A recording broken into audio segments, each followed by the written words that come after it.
이번 시간에는 이론 시험 문제를 풀어보도록 하겠습니다. 자, 문제 1번입니다. 제조업을 운영하는 A 회사가 장기 대여금에 대한 대손충당금을 설정할 경우 다음에 손익계산서 항목 중 변동되는 것은 이렇게 되어 있습니다. 자, 한번 보도록 하겠습니다. 장기 대여금의 대손충당금은 차변에 기타의 대손삼각비,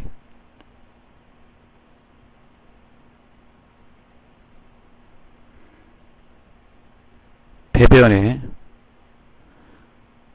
대손충당금. 자, 이렇게 회계 처리합니다.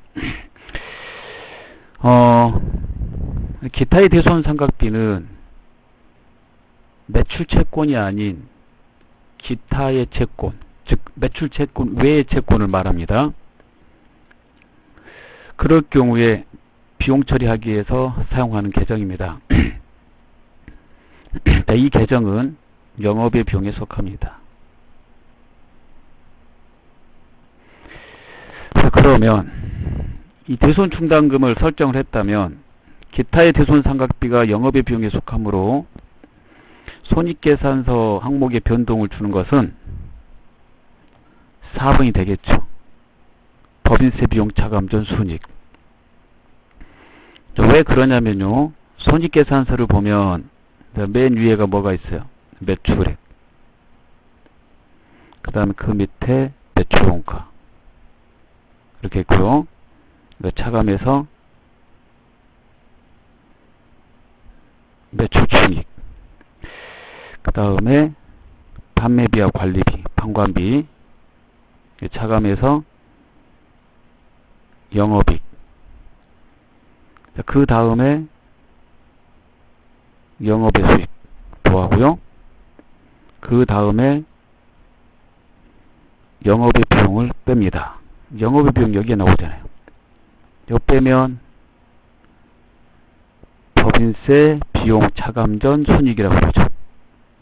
법인세 차감 전 손익도 이렇게 말합니다. 따라서 정답이 4번이 되겠습니다. 자, 2번을 보도록 하겠습니다.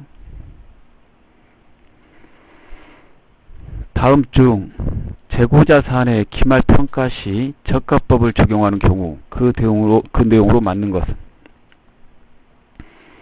재고자산의 평가의 저가법이란 기말 현재 재고자산의 시가가 장부 금액보다 하락한 경우를 말합니다. 그래서 장부 금액보다 작아지는 경우를 말해요. 시가는 원래 장부 금액보다 커야 되죠. 자, 이런 경우를 우리가 시가가 장부 금액보다 하락했기 때문에 장부 금액을 시가로 조정을 해야 된다라고 되어 있고요. 낮은 금액으로 조정을 하기 때문에 저가법이라고 합니다. 이런 상황이 발생된 것은 외부 환경의 영향으로 발생이 되는 것인데요. 그 영향을 말하면 손상을 입었거나 또는 오랫동안 팔리지 않아서 장기 체화되었거나 그 다음에 진부화되었거나 뭐 이런 것들입니다. 그렇게 되면은 어떻게 회계 처리하는지 한번 봐야죠. 차변에 재고자산 평가 손실 이렇게 써서요. 해당되는 금액만큼을 매출원가에 반영해서 매출원가 처리하라고 되어 있어요. 매출원가의 가산. 매출원가는 영업비용인 거 아시죠? 영업비용. 즉 영업비용 처리해라. 즉 다른 말로 바꾸면 팔린 걸로 처리해라 이거요.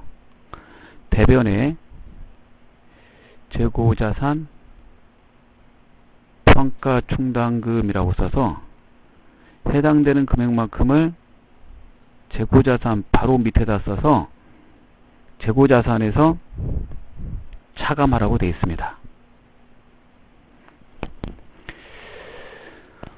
자, 그리고 만약에 이 시가가 장부 금액보다 하락한 게 해소가 됐다라고 그러면은 어떻게 하라고 되어 있냐면, 그걸 오른쪽에 좀 써볼게요. 여기 빈 공간에다가 재고자산 평가 충당금 차변으로 옮겨서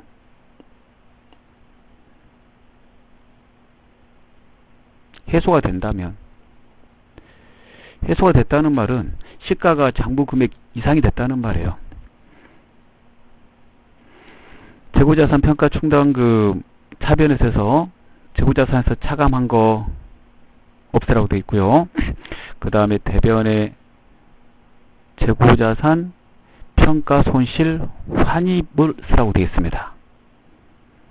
재고자산 평가 손실 환입, 다른 말로 하면 재고자산 평가 충당금 환입 또는 평가 충당금 환입, 다 같은 말이고요. 이거 해당되는 매출 원가에서 빼라. 자, 비용에서 차감해라. 이렇게 돼 있어요. 자, 그럼 이걸 가지고 이제 문제를 푸는 겁니다. 첫 번째, 1번. 재고자산 평가 손실은 판매비와 관리비로 분류한다 그러는데, 판매비와 관리비로 분류하는 게 아니라 매출원가로 분류한다고 그랬죠? 그래서 틀렸어. 2번. 재고자산 평가 충당금은 비유동 부채로 분류한다 그랬는데 틀렸어요. 재고자산에서 차감한다라고 그랬고, 3번. 재고자산 평가 충당금 환입은 영업의 수익으로 분류한다라고 그랬는데 매출원가에서 차감한다라고 돼 있어요. 4번. 재고자산 평가 충당금은 해당 재고자산에서 차감하는 형식으로 기재한다. 정답이 4번이 되겠습니다. 그 다음에 3번 보겠습니다. 발생 기준에 따른 재무제표 작성 시 발생과 이연의 개념을 사용하여 기말에 결산하게 되는데, 이와 관련된 계정 과목으로 맞는 것은. 자, 발생과 이연의 개념을 쓰는 거는 수익 비용 계정이죠. 그래서 계정 과목 외우세요. 수익의 발생 뭐예요? 비수수익. 그 다음에 비용의 발생 미지급 비용, 이렇게 됩니다. 그 다음에 수익의 이연 선수수익.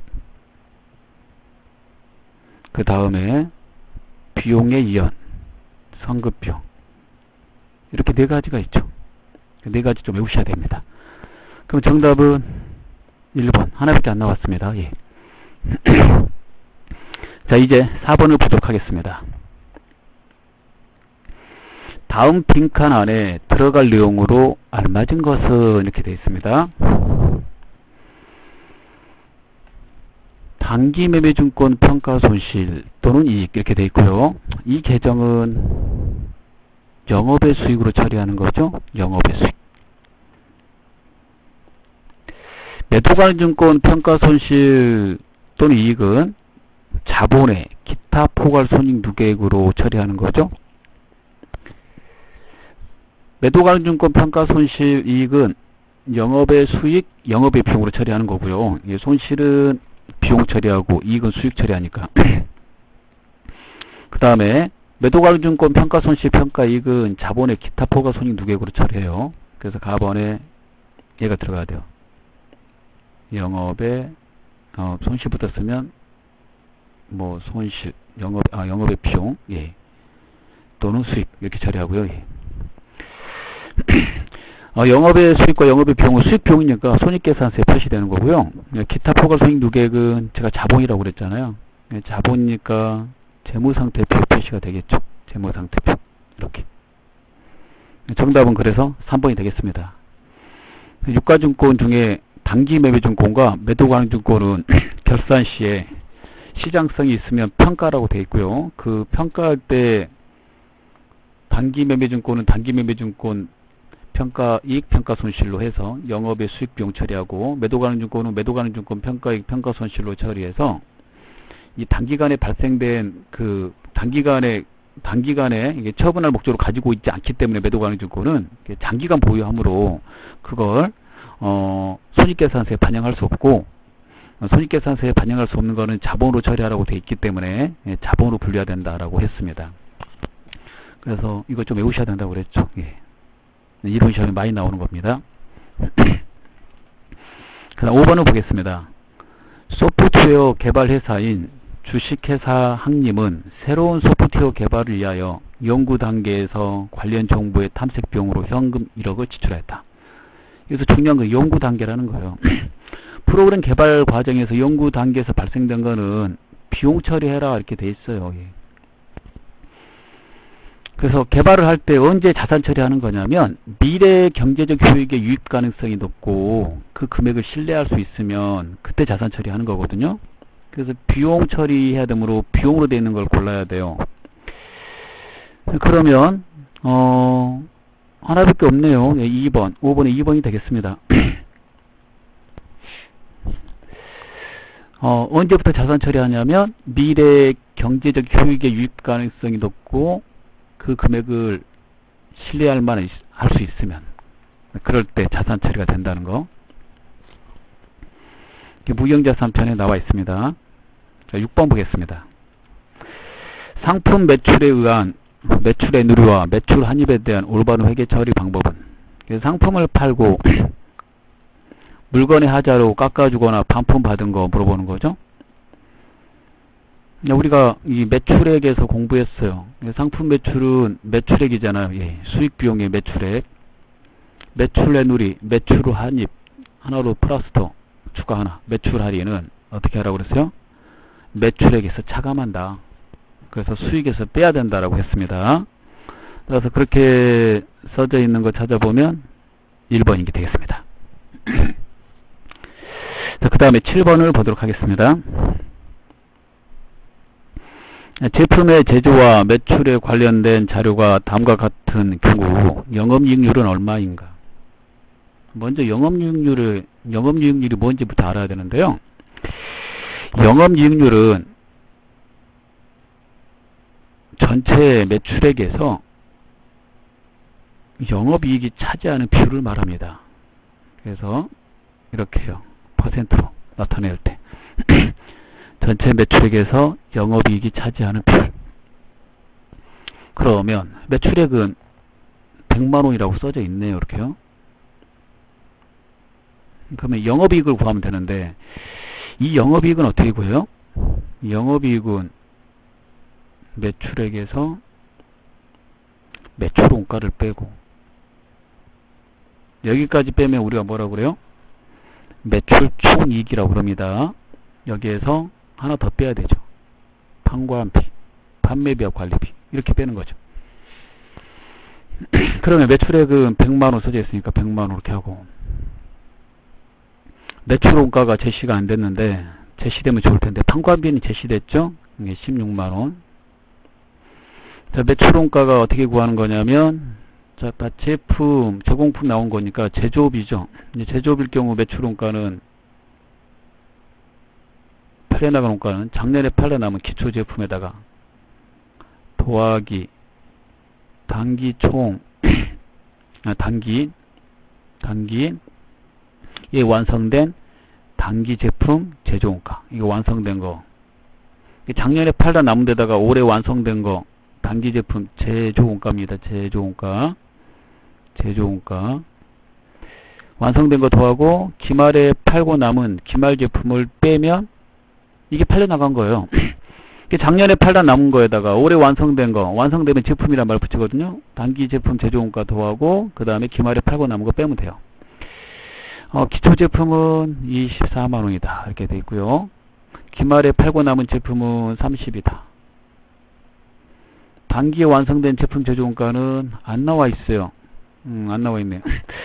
그러면 얘는 또 어떻게 구합니까? 그러면 단기에 완성된 제품 제조원가는 작년에 만들다가 남은 거 기초 제공품에다가 그 다음에 올해 투입된 단기 총 제조 비용 또는 원가 이렇게 말해요. 단기 총 제조 비용, 제조 원가. 이렇게 투입을 해야 되겠죠. 만들어야 되니까. 작년에 만들다 남은 거에다가 올해 투입된 비용에서 그 다음에 기말에 만들다가 남은 거, 기말 제공품 이렇게 계산하시면 돼요. 그러면 완성된 게 나오게 됩니다. 작년에 만들다 남은 데다가 올해 투입된 비용에서 올해 만들다 남은 걸 빼면 올해 완성된 거, 완성되면 이렇게 제품이라는 말을 써요. 그럼 계산기로 이 계산을 한번 해보셔야 돼요.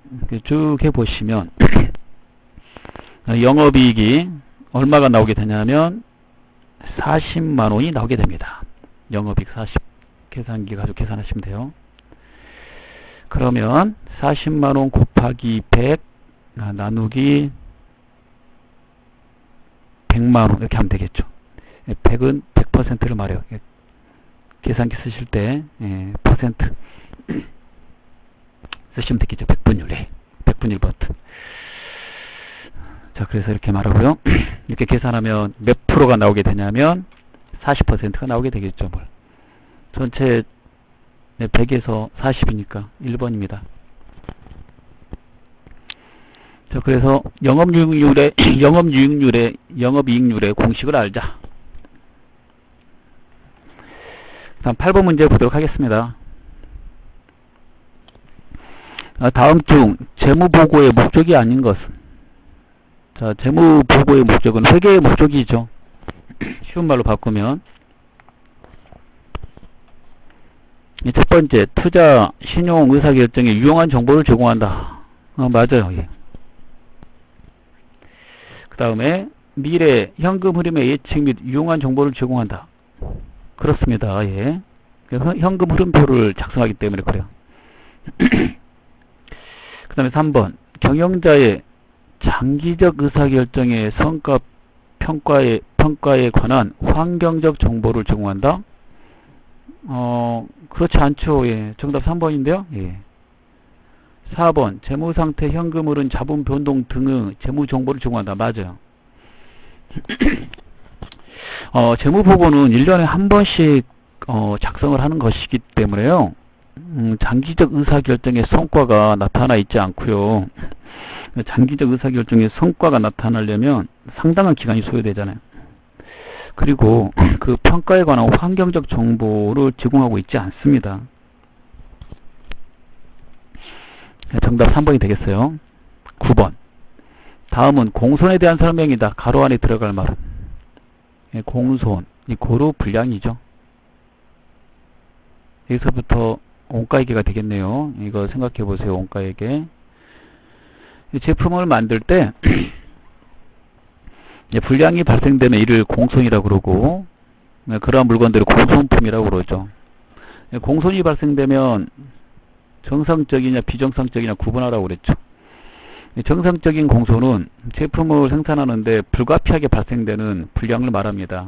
이건 어쩔 수 없는 것이니까 어떻게 하라고 되어 있냐면 제품 만드는 제조원가에 포함시키라고 되어 있어요. 어쩔 수 없는 불량이니까. 비정상 공손은 비효율적 생산관리, 즉 사람의 실수, 관리 잘못한 것, 이걸로 발생된 것이므로 영업의 비용으로 처리하라고 되어 있습니다. 이걸 꼭 숙지해 두셔야지 돼요.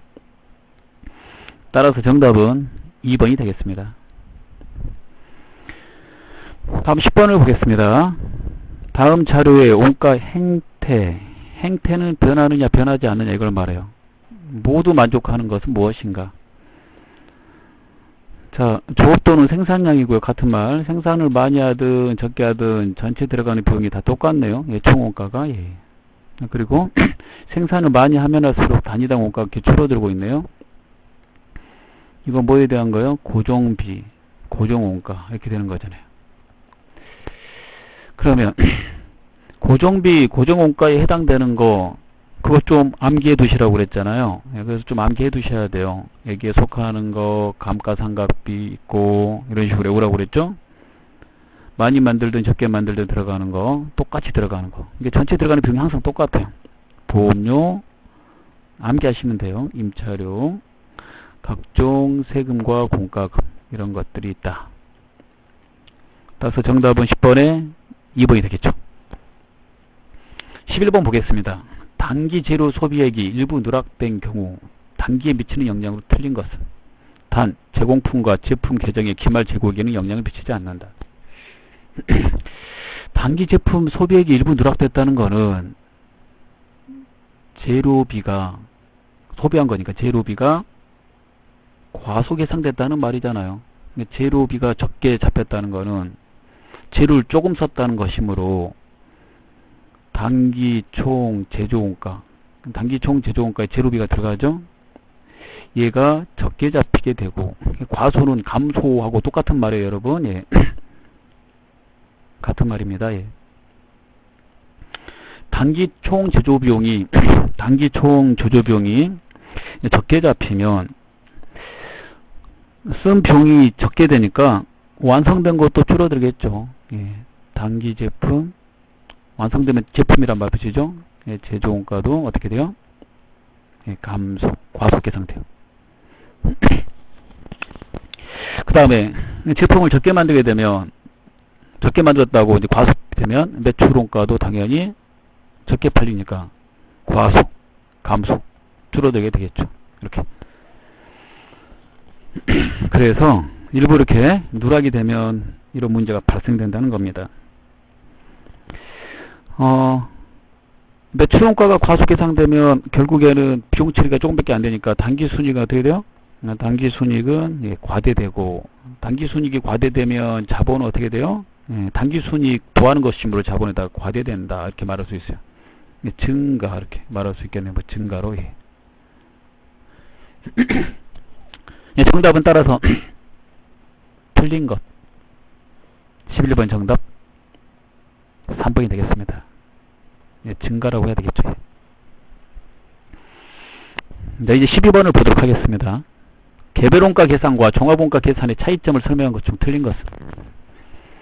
자, 개별원가 계산은 하나하나 원가 계산을 하는 거죠. 그래서 다품종 수량 생산에 사용하고요.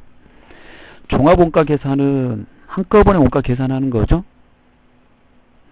그래서 동일한 종류의 제품을, 유사 종류의 제품을 많이 만들 때, 대량으로 생산할 때 계산하는 방법, 한꺼번에 계산한다라고 해서 종합원가 계산이라고 그러고요. 개별원가 계산은 하나하나 계산함으로 개별원가 계산이라고 그래요. 개별원가 계산의 업종을 좀 외우라고 그랬어요. 예. 그러니까 1번 맞는 말이 되겠네요. 예. 2번 개별원가 계산은 각 작업별로 원가 계산하죠. 예, 하나하나. 종합원가 계산은 한꺼번에. 공정이 있다면 공정별로 한꺼번에. 개별원가 계산의 업종을 외워야 됩니다. 예, 건설, 조선. 그 외에도 더 외우셔야 돼요. 몇 개 안 되니까. 항공, 주문, 기계 이렇게 좀 외우시면 돼요. 기계입니다. 기계. 종합원가 계산은 나머지 대량 생산하는 거. 개별원가 계산은 핵심이 뭐냐면 간접비죠. 종합원가 계산의 핵심은 뭐다? 환산량이다. 개별원가 계산은 직접비 플러스 간접비로 계산. 종합원가 계산은 한꺼번에 계산하잖아요. 총 제조비용 나누기 총 생산량. 이 생산량에 완성이 안 된 것도 포함시키라고 되어 있죠. 이를 환산량이라고 그러잖아요. 그래서 종합원가 계산의 핵심은 환산량이고요. 개별원가 계산의 핵심은 간접비 배분이다 라고 했습니다. 개별원가 계산은 하나하나 물건을 원가를 계산하기 때문에 작업원가표가 있어요. 거기에다가 작업 지시가 떨어지면 기록을 해 나가는 겁니다. 정답 4번입니다. 이거 지금 보시면 얘는 종합원가 계산의 특징이고 얘는 개별원가 계산의 특징인데 잘못 써져 있습니다. 자, 13번 보겠습니다. 다음 가로 안에 알맞는 금액은 직전 수익 금액이 10억 원 이하인 음식점을 영위하는 간이과 세제가 아닌 개인 사업자가 음식물을 판매하고 신용카드 등 매출전표를 발행한 경우 부가가치세법상 신용카드 등 발행 금액의 몇 퍼센트에 상당하는 금액을 연간 500만원 한도로 납부세계에서 공제한다. 자, 이거 1.3%입니다. 1.3%. 정답 2번입니다. 신용카드하고요. 현금 영수증을 발행할 경우 개인 사업자는 1.3%를 내야 될 세액에서 공제해주고 있고요. 단 간이과세 개인사업자 중에 음식, 숙박 이 업자는 더 많이 해줘요. 음식과 숙박업에 해당되는 경우에는 2.6% 즉 2배를 한다 이렇게 되어 있습니다. 같이 오시면 되겠어요. 법인은 해당 사항이 없습니다. 14번 보겠습니다. 부가가치세법상 세금계산서 발급 의무 면제 대상이 아닌 것. 면제라는 말은 발행 안 해도 되는 걸 말하죠. 이거 교재에 나와 있는데 시험에 많이 나와요. 외우셔야 됩니다. 정답은요 3번이 되겠습니다. 3번은 발행을 해야 되는 거고 나머지는 발행하지 않아도 되는 거예요. 간주공급에 해당하는 재화의 공급, 간주임대료, 미용, 욕탕 좀 많거든요 이쪽. 그래서 좀 외우셔야 됩니다. 15번 보겠습니다. 다음 중 부가가치세법상 영세율의 특징이 아닌 것. 영세율은 0% 세율을 적용한다는 거죠. 10%를 적용하지 않고. 언제 적용해요? 수출하는 재화에 대해서. 수출하는 재화에 대해서는 영세율을 적용한다라고 되어 있고, 그거 왜 그렇습니까? 그러면 소비지국 과세 원칙계가 생각나야 돼요. 나라와 나라 사이에서는 소비하는 나라에서 과세한다. 그래서 수출하는 나라는 0%를 적용하는 거죠. 그러면 만약 0% 적용 안 하면 어떻게 되겠어요? 예. 우리나라에서도 과세하고 다른 나라에 가서도 과세하면 물건 가격이 올라가겠죠? 그리고 세금이 2번 들어가니까 이중과세 되잖아요. 그래서 그런 걸 해결하기 위해서 만든 거죠. 수출을 촉진하고 그 다음에 세금이 원래 한 물건에 2번 붙으면 안 되니까 국제세법상 이중과세가 들어가서 위배되는 거거든요. 그런 것 때문에 이런 제도를 만들게 됐다라고 그랬습니다. 특징이 아닌 거 그랬으니까 수출을 촉진한다 이렇게 돼 있고, 그 다음에 사업자의 부가가치세 부담을 완전히 면세. 영세율은 다른 말로 뭐라고 그래요? 완전 면세라고 그러죠. 완전 면세라는 말은 매입 쪽과 매출 쪽에 세금 두 개가 다 없어졌을 때 이를 완전 면세라고 그래요. 영세율이 적용되는 재화를 판매하는 사업자는요, 일단은 과세 물건을 파니까 0%도 과세거든요. 매입의 부가세 빼주고요. 그 다음에 매출의 부가세 0%니까 두 개 다 부가세가 완전히 없어졌어요. 그래서 완전 면세라고 그럽니다. 여러분이 영세하고 구분해야 되는 거는 면세거든요. 면세는 같은 말로 뭐라고 하냐면 부분 면세 또는 불완전 면세라고 그래요. 그 이유는 왜 그러냐면 면세 사업자는 부가가치세법상 사업자가 아니니까 매입시세액을 공제해주지 않아요. 공제한대. 근데 판 물건에 대해서는 부가세를 소득이 적은 자가 세금을 많이 낸 것 때문에, 많이 내기 때문에 그 세부담의 역진성을 해결하기 위해서 파는 물건의 부가세를 면제했죠. 이쪽에 부가세가 없어졌단 말이에요. 근데 이쪽에 부가세가 있는 거예요. 얘는 다 없어진 거고. 그래서 한쪽만 없어졌다라고 해서 부분 면세라고 합니다. 면세 사업자는 부가가치세법상 사업자가 아니므로 매입 시에 부가세 붙은 물건 사온 거는 공제받을 수 없습니다. 한쪽만 공제해주고 한쪽만 없어지고 한쪽은 이제 공제가 안 돼서 안 없어지기 때문에 부분 면세라고 합니다. 면세가 생긴 거는 저소득층의 세부담의 역진성을 완화하기 위해서 만들어졌어요. 정답이 4번이 됩니다. 이거 면세하고 관계되는 설명이거든요.